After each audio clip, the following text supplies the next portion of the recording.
আসসালামু আলাইকুম রহমতুল্লাহ ওয়া বারাকাতুহু। সংসদের বর্তমান সংসদের উত্তপ্ত আলোচনা মানবাধিকার কমিশন যেটা অধ্যাদেশ ছিল সেটা বাতিল, এবং এই কমিশন কি আবার নতুন করে করা হবে কি হবে না এগুলি নিয়ে আর কি।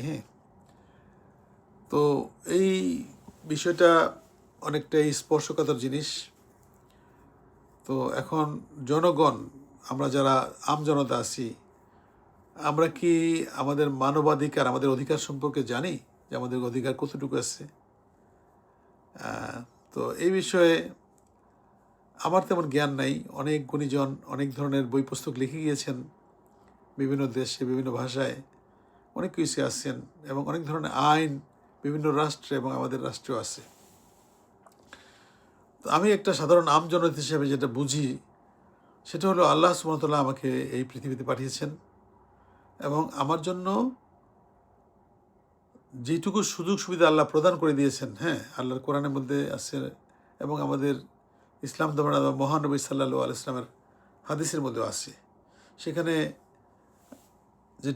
যেভাবে বর্ণনা করেছে সেইভাবে যদি আমরা চিন্তা করি যে আল্লাহ সুবহানাহু ওয়া তাআলা আমাদেরকে অলরেডি অধিকার দিয়েই পৃথিবীতে পাঠিয়েছেন, তাই না? তো আল্লাহ যে অধিকারটুকু আমাদের পৃথিবীতে দিয়ে পাঠিয়েছেন সেটা কেড়ে নেওয়ার জন্য কি কেউ হতে পারে যে ওই আল্লাহ যে অধিকারটা দিল আমাদেরকে সেই অধিকারটা হরণ করার কোনো মানুষ কি পারে? পারার তো কথা না, তাই না? আল্লাহ যেটা দিবেন এটা তো আল্লাহ যদি নিয়ে নেন তাইলে আল্লাহ পারেন আর কি। এছাড়া তো আমাদের ওই অধিকারটা কেউ নষ্ট করতে পারে না। তা আমি মনে করি যারা এবার সংসদে আছেন, সংখ্যাগরিষ্ঠতা নিয়ে এসছেন, এবং বেশিরভাগই আপনারা ধরেন, আমি বলবো যে 99%ই আপনারা মুসলমান। আপনারা আল্লাহকে বিশ্বাস করেন এবং আপনারা ইসলাম ধর্মের মধ্যেই পড়েন, আপনারা মুসলমান।